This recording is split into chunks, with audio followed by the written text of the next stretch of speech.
जब भी किसी शुभ कार्य का आरंभ किया जाता है तो सबसे पहले गणेश जी की पूजा की जाती है। पर क्या आपको पता है, गणेश जी की पूजा तांत्रिक साधना के लिए भी की जाती है। जी हाँ, गणेश जी से जुड़ी ऐसी बहुत सी रहस्यमय कहानियां हैं जो लोगों को आज तक नहीं पता। उनका जन्म कैसे हुआ, क्यों उनके सर पर हाथी का ही सर जोड़ा गया, उनका सर कट कर कहाँ गिरा, क्यों गणेश जी की पूजा में तुलसी का प्रयोग नहीं किया जाता, क्यों चतुर्थी के दिन चांद को देखने से कलंक लगता है, और सबसे ज्यादा रहस्यमय गणपति का एक ऐसा रूप जिसके बारे में केवल 1% लोग ही जानते हैं। इन सभी सवालों के जवाब आज हम लेकर आए हैं आपके लिए।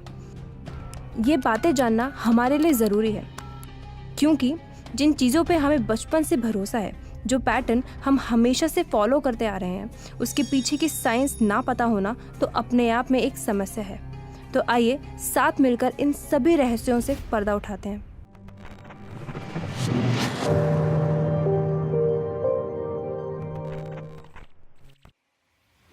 शिव पुराण में वर्णित कथा के अनुसार भगवान श्री गणेश का जन्म माता पार्वती के मैल से हुआ था। ऐसा माना जाता है कि एक बार माता पार्वती स्नान करने जा रही थीं, तो उन्होंने नंदी जी को द्वार पर पहरेदारी करने को कहा ताकि कोई भी अंदर ना आ सके। कुछ देर बाद ही भगवान शिव वहां आ पहुंचे और उन्होंने नंदी को वहां खड़ा पाया। भोलेनाथ के प्रति अपनी वफादारी के कारण नंदी जी उन्हें अंदर जाने से नहीं रोक पाए। इस घटना से देवी पार्वती ने मन ही मन ठान लिया कि जिस तरह नंदी जी भगवान शिव के प्रति वफादार हैं, ठीक उसी तरह उन्हें भी कोई ऐसा चाहिए जो उनके प्रति वफादार रहे। और तभी माता पार्वती ने अपने लिए एक रक्षक बनाने का निर्णय लिया। कहा जाता है कि माता पार्वती ने अपने शरीर पर हल्दी का उपटन लगाया, जिसे उतारने के बाद उसे इकट्ठा करके उन्होंने एक इंसान रूपी पुतला बना दिया और उसमें प्राण डाल दिए और उसे अपना बेटा मानकर उसका नाम गणेश रख दिया। तो इस तरह से हुआ था जन्म भगवान श्री गणेश का। परंतु जब ये सब हुआ, उस समय भगवान शिव कैलाश पर उपस्थित नहीं थे। इसलिए माता पार्वती ने गणेश जी को आदेश दिया कि उन्हें घर की पहरेदारी करनी होगी, क्योंकि वे स्नान करने जा रही हैं। गणेश जी को ये आदेश मिला था कि जब तक माता पार्वती स्नान कर रही हो, घर के अंदर कोई ना आ पाए। तभी कुछ देर बाद शिव जी घर लौटे तो गणेश जी ने उन्हें अपने ही घर में प्रवेश करने से मना कर दिया। भगवान शिव द्वारा बहुत समझाने के बाद भी गणेश जी नहीं मानते, जिस वजह से शिव जी क्रोध में आकर अपने त्रिशूल से गणेश जी के सर को धड़ से अलग कर देते हैं। माता पार्वती को जब गणेश जी के इस हाल के बारे में पता चला तो वे बहुत दुखी हो गईं और विलाप करने लगी, जिससे तीनों लोकों में हाहाकार मच गया और उन्होंने पूरी सृष्टि का विनाश करने की धमकी दी। शिव जी ने माता पार्वती के दुख को दूर करने के लिए गणेश जी को जीवित करने का फैसला लिया और अपने गणों से कहा कि उत्तर दिशा में जाओ और जो सबसे पहला सर दिखे उसे ले आना।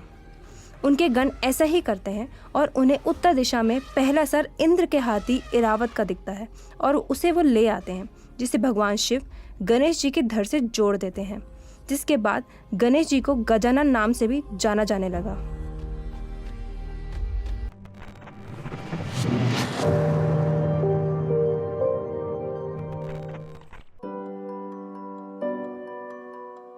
गणेश जी के गजमुखी अवतार के बारे में तो हमें पता चल गया कि कैसे उनका सर धड़ से अलग हो गया था। माता पार्वती और अन्य देवताओं के कहने पर शिव जी ने गज यानी हाथी का सर गणपति के धड़ से जोड़ दिया था। पर ये कोई नहीं जानता कि उनका सर धड़ से अलग होने के बाद कहाँ गिरा और आज के समय पर वो जगह कहाँ है और वहाँ क्या है। धर्मज्ञों की माने तो भगवान गणेश का असली सर धड़ से अलग होने के बाद शिव जी उनका मस्तक एक गुफा में रख देते हैं। जिस गुफा में भगवान गणेश का सर रखा गया उसको पाताल भुवनेश्वर गुफा के नाम से जाना जाता है। इस गुफा में विराजित गणेश जी की एक मूर्ति भी है, जिसको आदि गणेश भी कहा जाता है। मान्यता ये है कि कलयुग में इस गुफा की खोज आदि शंकर आचार्य ने की थी और वहीं द्वापर युग में इस गुफा को पांडवों ने भी खोजा था। ये गुफा उत्तराखंड के पिथौरागढ़ में गंगोली हाट से 14 किलोमीटर दूर स्थित है। कहा जाता है कि इस गुफा में रखे गए कटे हुए मस्तक की रक्षा भगवान शिव स्वयं करते हैं।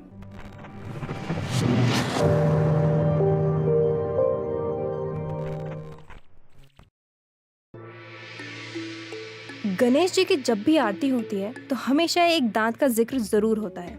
पर क्या आप गणेश जी के एक दांत के पीछे की कहानी जानते हैं? क्या आपको पता है उन्हें एक दंत क्यों कहा जाता है? इसके पीछे दो प्रसिद्ध कहानियां जुड़ी हैं। पहली कहानी भगवान परशुराम और गणेश जी के बीच के युद्ध की है। ब्रह्माव्रत पुराण के अनुसार भगवान परशुराम एक बार कैलाश पर्वत पर गए, जहां शिव जी के ध्यान कर रहे थे, और वहां जाकर परशुराम जी ने शिव जी से मिलने की इच्छा जाहिर करी। लेकिन गणेश जी ने भगवान परशुराम को शिव जी से मिलने की अनुमति नहीं दी, ताकि उनका ध्यान भंग ना हो। गणेश जी द्वारा मना करने पर परशुराम जी बहुत गुस्सा हो गए और उन्होंने गुस्से में आकर गणेश जी पर हमला करने के लिए अपने फरसे का इस्तेमाल किया, जो स्वयं भगवान शिव ने उन्हें दिया था। अपने पिता द्वारा दिए गए हथियार की शक्ति का सम्मान रखने के लिए गणेश जी अपने दो दांत में से एक दांत पर हमला ले लेते हैं, जिस वजह से उनका एक दांत टूटकर गिर जाता है, और इस घटना के बाद से गणेश जी को एक दंत कहा जाने लगा। और दूसरी कहानी है महाभारत की कथा लिखने की। आप सभी ये तो जानते होंगे कि महाभारत के रचयिता ऋषि वेद व्यास जी हैं, लेकिन फिर भी गणेश जी को महाभारत का मूल लेखक माना जाता है। महान ऋषि वेद व्यास ने महसूस किया कि गणेश जी महाभारत को समझने योग्य हैं, इसलिए उन्होंने गणेश जी को पूरी महाभारत सुनाई और उसे लिखने का अनुरोध गणेश जी से किया। गणेश जी उनकी बात मान गए, लेकिन उन्होंने एक शर्त रखी कि वह महाभारत लिखते हुए एक क्षण भी नहीं रुकेंगे। कहा जाता है कि महाभारत को लिखते लिखते जब बीच में पंख वाला कलम टूट गया तो गणेश जी ने अपने एक दांत तोड़ लिया और बाकी महाभारत लिखने के लिए उसका इस्तेमाल किया। ये भी एक वजह है कि उन्हें एक दंत कहा जाता है।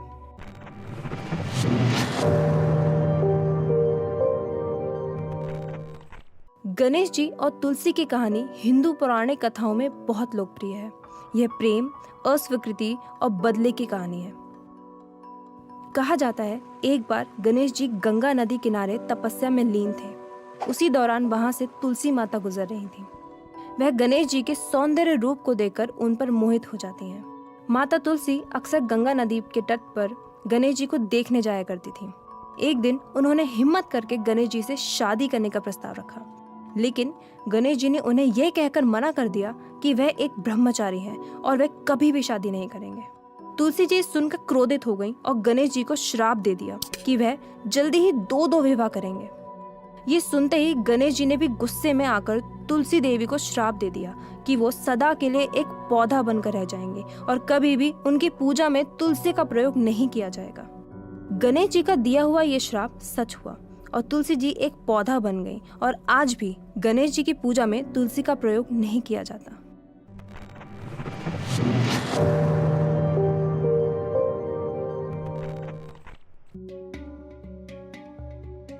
दक्षिण भारत में माना जाता है कि गणेश जी एक ब्रह्मचारी थे, लेकिन मान्यता ये भी है कि गणेश जी का विवाह दो जुड़वा बहनों रिद्धि और सिद्धि से हुआ था। इसके पीछे भी एक बहुत दिलचस्प कथा है। जैसे कि हमने आपको बताया कि तुलसी देवी ने गणेश जी को श्राप दिया था कि वो कभी भी ब्रह्मचारी नहीं रहेंगे और उनके दो विवाह होंगे।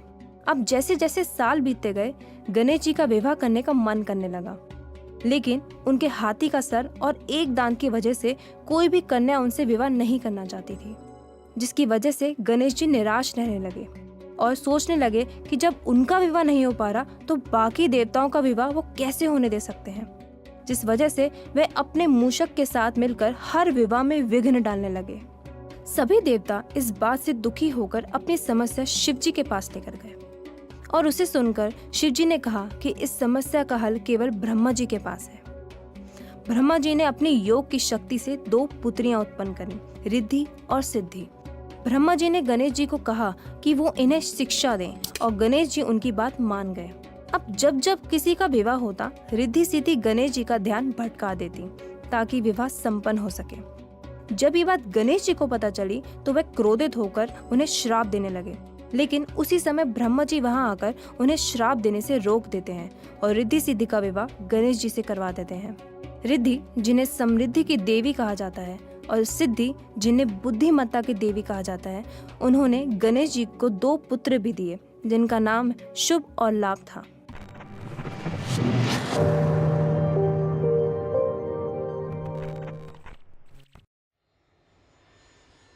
भारत के पश्चिम बंगाल में एक लोकप्रिय मान्यता है कि गणेश जी ने केले के पेड़ से शादी करी थी। कहानी ये है कि एक दिन माता पार्वती काफी सारा भोजन खा रही थी। ये देख गणेश जी ने उनसे पूछा कि वह इतना भोजन क्यों खा रही हैं। गणेश जी के इस सवाल के उत्तर में माता पार्वती ने कहा कि उन्हें ये डर है कि कहीं गणेश जी की पत्नी ने उन्हें खाना नहीं दिया तो। ये सुनकर गणेश जी नाराज हो गए और जाकर एक केले के पेड़ को काटकर माता पार्वती के पास ले आए और कहा, ये लीजिए माँ, ये आपकी बहू है और ये कभी भी आपको भूखा नहीं रहने देगी। आज भी पश्चिम बंगाल में दुर्गा पूजा के दौरान केले के पेड़ को एक साड़ी में सजाकर गणेश जी की दाईं ओर उनकी पत्नी के स्वरूप में रखा जाता है।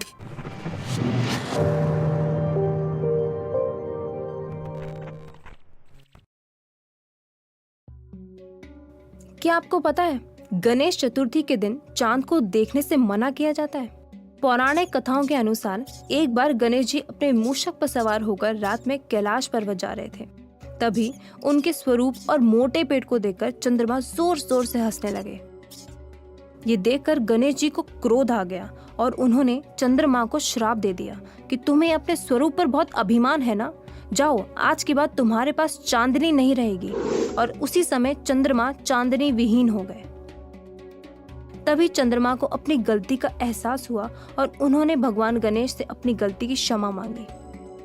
भगवान गणेश ने उन्हें क्षमा तो कर दिया और चांदनी लौटा दी, परंतु साथ ये भी कह दिया कि चतुर्थी की रात जो भी तुम्हारी तरफ देखेगा उस पर एक झूठा कलंक लग जाएगा जो निश्चित ही उस व्यक्ति के हित में नहीं होगा। माना जाता है कि इसी कारण गणेश चतुर्थी के दिन चांद को नहीं देखा जाता।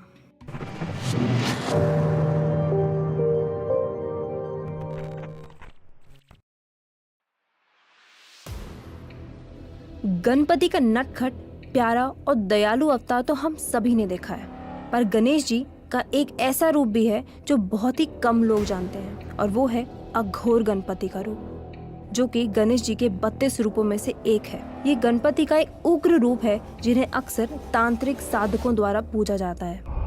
कई पौराणिक कथाओं में बताया गया है कि अघोर गणपति का रंग लाल या गहरे रंग का है। अघोर गणपति के 4 हाथ हैं, जिसमें से 3 हाथों में ये 3 चीजें होती हैं, गन्ना, पाश और एक हाथ में इनका अस्त्र। और इनके साथ बैठी होती हैं एक नेकेड गॉडेस, जिनके ऊपर अघोर गणपति का 4था हाथ होता है। अघोर गणपति को जन्म और मृत्यु के देवता के रूप में पूजा जाता है।